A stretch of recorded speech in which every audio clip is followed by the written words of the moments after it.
Une femme qui venait tout juste de finir de nager, sans même avoir eu le temps d'enfiler un pantalon, s'est fait surprendre par un boucher qui l'a poignardée des dizaines de fois, jusqu'à ce qu'il ne reste plus rien d'elle. Ce n'est qu'après l'avoir complètement massacrée qu'il s'est arrêté. Le mari d'une voisine qui a vu la scène a été totalement pétrifié. Pourtant, il avait juste regardé la fille en maillot quelques secondes. Qui aurait cru qu'elle était aussi dangereuse? Mais une lame a volé dans sa direction. Le tueur était juste à côté. Brett a vite réagi et lancé quelque chose avec précision, atteignant sa cible. Mais contre toute attente, cela n'a eu aucun effet, au contraire. Le tueur a répliqué d'un seul coup, puis a léché le sang sur sa lame. Brett, en sueur de peur, s'apprêtait à fuir, mais il a été frappé violemment. Quand il a repris conscience, il était suspendu à l'envers. Autour de lui, il y avait toutes sortes de couteaux et du sang partout. Sur la table, des morceaux de viande non identifiés. Le pire, c'est qu'il a découvert que ses coéquipiers étaient aussi accrochés là. Le tueur a alors pris une lame et s'est acharné sur Brett, comme s'il jouait avec un chien enragé. Après l'avoir bien torturé, il a commencé à lui poser des crochets dans la peau. Visiblement, ce psychopathe prenait du plaisir dans cette cruauté. De leur côté, Xiaomei et Anna ont trouvé une maison et voulaient appeler à l'aide, sans savoir que c'était un des repères des tueurs. Xiaomei a alors vu une photo collée sur un miroir. Two twins. Alors qu'elles se demandaient ce que ça voulait dire, elles ont entendu les pas du tueur approcher. Elles ont vite reposé la photo et se sont cachées. Mais la femme tueuse les a quand même repérés. Les deux filles ont tenté de fuir, mais la pièce n'avait aucune sortie. Heureusement, Anna a remarqué une lumière. Elles ont arraché des planches et se sont échappées par les toilettes. Mais le tueur les avait déjà rattrapées. Xiaomei s'est fait trancher la tête par une hache volante. Anna, affolée, n'a eu d'autre choix que de fuir de toutes ses forces. Elle s'est cachée derrière un gros rocher, trop terrifiée pour respirer. Le tueur rôdait juste derrière, prêt à la débusquer. Elle savait que si elle faisait le moindre bruit, elle n'en réchapperait pas. Soudain, un bruit de klaxon a retenti. Un vieux camion est arrivé lentement. Et sur le capot, le cadavre de Xiaomei. Plus horrible encore, un des psychopathes dans le véhicule jouait avec un doigt humain. Heureusement, celui qui poursuivait Anna est monté dans le camion et est reparti, laissant Anna saine et sauve. Les tueurs ont emporté le corps de Xiaomei.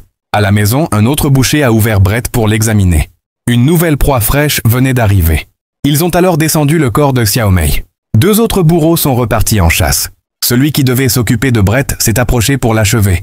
Mais Brett a profité de l'instant pour lui asséner un coup par surprise, comme un singe rusé, et l'a mise au sol. À ce moment-là, Brett a réussi à ramasser un couteau pointu et à couper les cordes qui le retenaient. Quand le tueur s'est relevé pour essayer de le maîtriser, il s'est vite rendu compte qu'il n'était pas de taille. Brett était un ancien mercenaire entraîné au combat. Le tueur, voyant qu'il perdait, a tenté de sortir une arme pour le prendre en traître.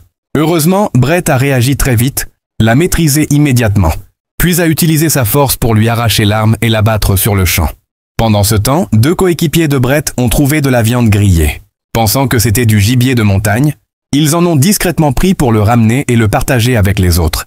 Alors qu'ils dégustaient la viande avec appétit, Anna, encore vivante, a couru vers eux avant de s'effondrer. Lorsqu'elle leur a raconté ce qu'elle avait vécu, ils ont eu du mal à y croire. Mais la fille noire du groupe a alors remarqué un détail. Sur la viande, il y avait une marque en forme de serpent. C'était le même tatouage que celui de la femme tuée au début du film. Ils ont enfin compris la vérité terrifiante. Mais plus urgent encore, ils devaient retourner à leur voiture et fuir. Malheureusement, les tueurs avaient déjà pris le volant et les poursuivaient. En panique, ils ont décidé de se séparer pour augmenter leurs chances. Jack, en fuyant, est tombé dans un piège posé par les psychopathes. La fille noire a voulu l'aider à se libérer, mais elle n'avait pas la force nécessaire. Elle a trouvé une hachette et a tenté de couper la corde, mais c'était un leurre placé par les tueurs. Les deux se sont retrouvés suspendus en l'air. Deux des tueurs les ont vite rejoints. L'un d'eux, le père, voulait les tuer immédiatement, mais au lieu de tirer, il a tendu l'arbalète à son fils et lui a appris à viser. Le fils a alors décoché une flèche, qui a transpercé la tête de Jack. Pendant ce temps, Brett a trouvé refuge dans une maison où il a rencontré un vieil homme. Le prenant pour un civil normal, il ne l'a pas tué. Mais alors qu'il s'apprêtait à repartir, le vieux a tenté de l'attaquer. C'était en fait le père des tueurs. Heureusement, il était faible. Brett l'a plaqué au sol et a glissé une grenade allumée dans ses vêtements. Puis il s'est rapidement enfui de la maison. Le vieil homme, ignorant ce qu'il portait, a voulu le poursuivre avec un fusil. Mais il a explosé sur place. Malheureusement, l'arme aussi a été détruite dans l'explosion. Brett a alors rassemblé tous les explosifs de la maison, les a attachés un par un à des flèches. Son but était clair, il allait utiliser ces explosifs pour éliminer les tueurs une bonne fois pour toutes.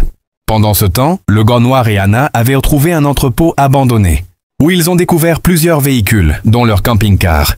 Ils ont compris que les tueurs avaient déjà massacré de nombreuses victimes, avant eux.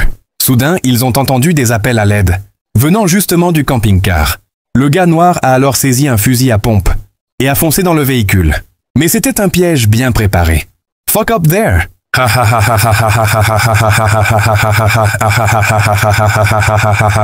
Ensuite, ils ont attaché les victimes comme des colis, sans se douter que Brett avait déjà retrouvé leurs traces. Quand Anna s'est réveillée de son évanouissement, elle a vu les psychopathes assis juste en face d'elle, tandis que ses mains étaient attachées avec un fil de fer spécial. À côté, un des petits fous, visiblement attardé, s'est approché joyeusement avec une tapette à mouche. Puis la mère des bouchers est arrivée avec un grand plat. Toute la famille allait visiblement passer à table. Le plus absurde, c'est qu'avant de manger, ils se sont donné la main pour prier. Et ce n'est qu'après cette étrange bénédicité qu'ils ont commencé leur repas. Et leur menu? Je pense que vous avez déjà compris. Le petit psychopathe a même voulu donner un morceau à Anna. Elle a explosé de colère et insulté tous ses ancêtres. Ce qui, bien sûr, a énervé le petit monstre. Pendant ce temps, Brett cherchait une opportunité. Soudain, un jouet s'est mis à faire du bruit tout seul. Les fous, en entendant le bruit, se sont tous précipités à l'extérieur pour fouiller. Brett, bien caché, les observait attentivement. Puis il s'est entaillé le bras, laissant couler du sang sur le sol. Il a ainsi réussi à attirer deux des petits fous dans un coin précis. Une fois les deux à l'endroit voulu, il a activé les explosifs placés sur eux. Une énorme explosion les a pulvérisés. Le bruit a aussitôt alerté les deux autres fous.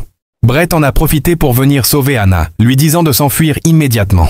Ensuite, il est allé libérer son ami le gars noir. Mais juste après l'avoir décroché, une flèche a transpercé la poitrine de Brett. Un autre psychopathe venait de revenir. Malgré sa blessure, Brett a insisté pour que son ami parte sans lui. Il s'est retourné pour faire face. Mais une autre flèche l'a touché. Puis la femme psychopathe est arrivée à toute vitesse et a lancé une chaîne pleine de lames, qui s'est enroulée autour du cou de Brett.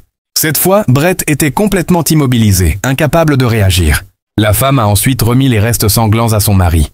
En voyant cela, le mari a explosé de rage. Ils ont poursuivi les autres et les ont coincés dans une pièce. Le mari a saisi le gars noir pour le jeter dans une broyeuse à viande, juste au moment où il allait être haché. Anna, qui s'était échappée, est soudain revenue. Elle a neutralisé la femme, sauté sur le mari et l'a étranglé avec une chaîne. Le gars noir a profité de l'occasion pour tabasser le mari de toutes ses forces et l'a poussé dans la broyeuse. Mais la femme s'est relevée et a poignardé le gars par surprise. Ainsi, tous les psychopathes ont enfin été éliminés. Le film s'appelle Deadly Bay, le passage sanglant. Un vieux film peu connu. Ne le regardez surtout pas, car il est vraiment trop sanglant et violent. Abonnez-vous pour plus de résumés de films fous comme celui-ci.